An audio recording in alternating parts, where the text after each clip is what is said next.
Alrighty folks, so just an update on the well treatment. So 160 barrels of water came back right away, so you're pumping off the water. You got to pump the water off and all the chemical treatment that was down there. And so yesterday we came back with a little over 40, about 43 barrels of production, so which is, you know, obviously up from our 30s mark we were at before. And then in the past 24 hours we were up to 90 barrels, so huge benefit there. So the other day, I think in the last video, I showed how the tubing was dropping a little bit, and that's just a good sign to see that she was pumping. That was when she was pumping the water off. And now it's just like, I mean, our gas is screaming. It comes up and down, but it's really flowing, and our tubing's sitting at a solid 50 psi. So we really brought the well back to life with that treatment, and that's what it's all about. So that's kind of the update here. Our fire situation in the north unit is that it's about 50% contained, and it has moved back off to the west. And I'll leave you with some more pictures here of what that was, pictures I collected over the past week of that fire. Kind of interesting. So we do have some awesome volunteer firefighters kicking tail over here still, mopping up hot spots. I know the Forest Service firefighters are out here as well, out of McKenzie Ranger District, out of Watford City too. This is Watford City Rural Fire District, or McKenzie County Rural Fire District. Grassy Butte Fire is here. Arnegard Fire is here. Yep. yeah, get it. There's a drop. Beautiful. Good line.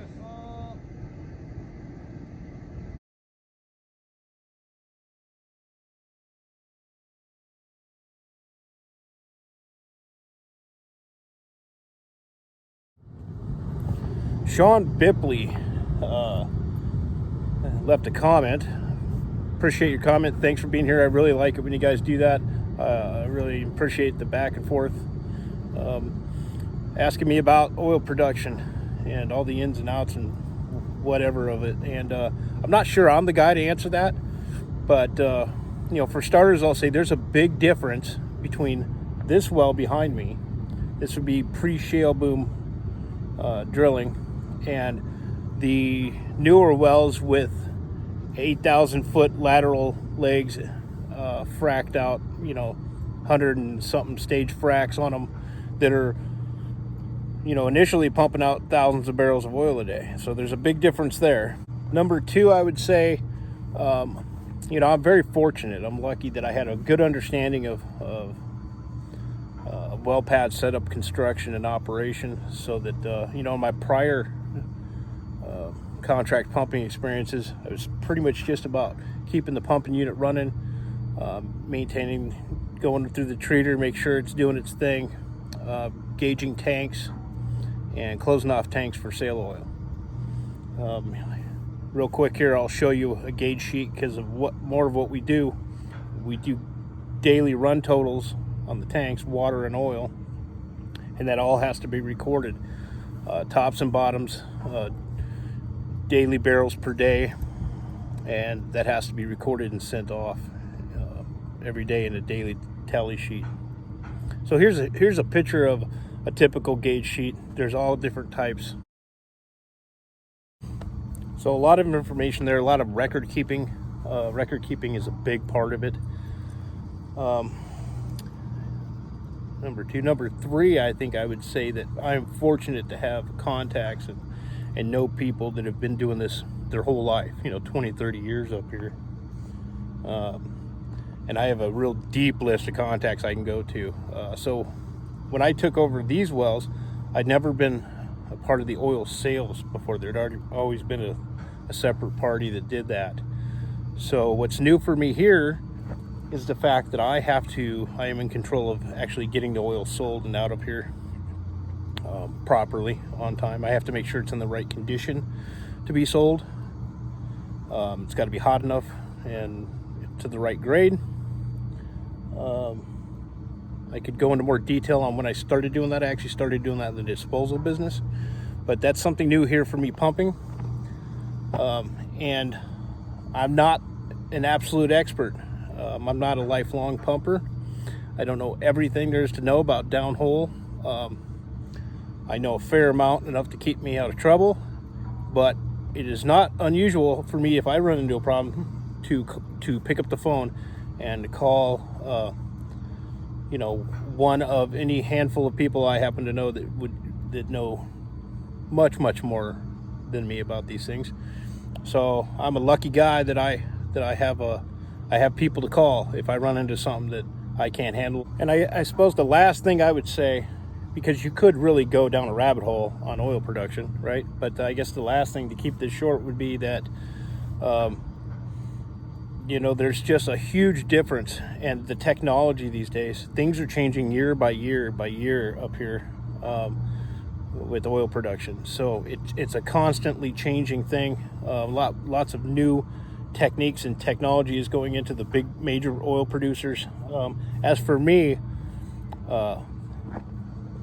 on these wells, things don't change much, so it's a pretty easy gig to keep on pumping. So I would just throw that out there. This is a vertical well. This is pre-shale boom.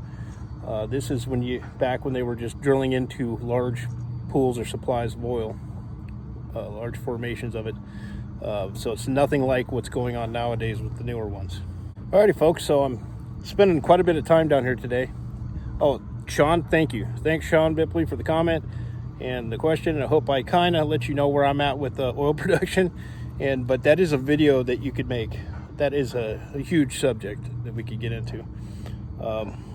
So what I'm trying to do today is, when we were shut down, we had the whole system got cold on us. So I have a tank that is really thick with paraffin, and we're simply recycling into another tank and heating that up for sale. So it's taking me a little bit of time today to get my tank levels right, to get switched over. And when I leave here, I have to make all those phone calls and try to get a load out.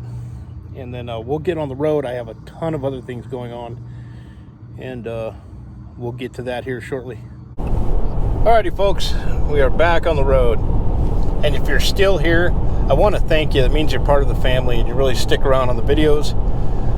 And if you're still here and you're not subscribed, well, heck, I don't know why not. Anyways, so want to address a couple things here while we're on our way back to town.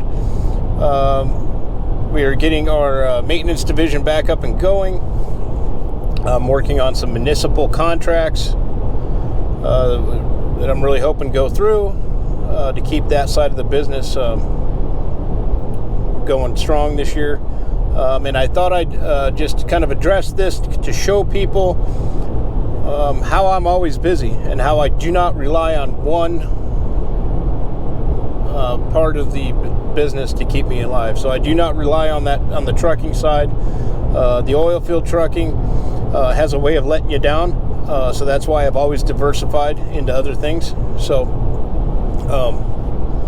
yeah, that's happening, and that keeps me busy. So we're working on that.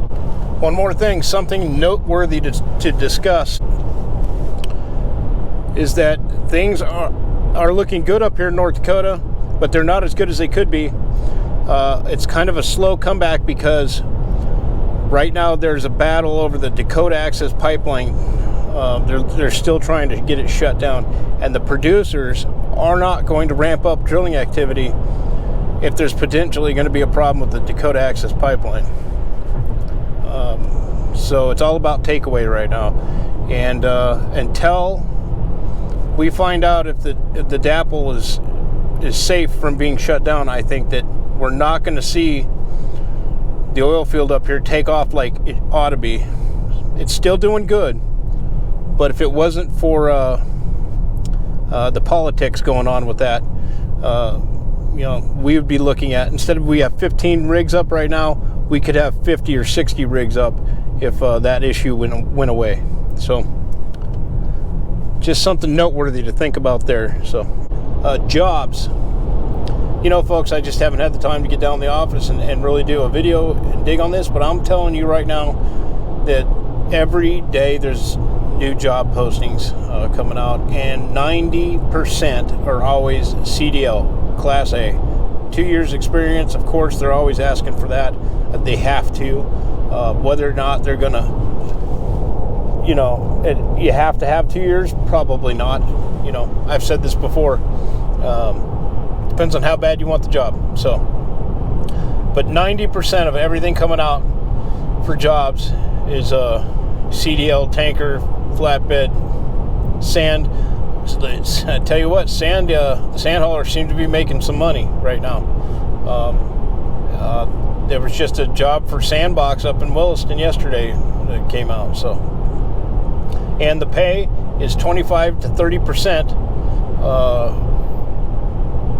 DOE. So, depending on your experience, you know, you're probably gonna start out at 25%, but once you're settled in, it looks like everybody's making 30%. So, that's a good number. So, alrighty, folks. We'll keep you up to date here. We're going to be just hustling here for the next few days. I imagine the trucking will pick up.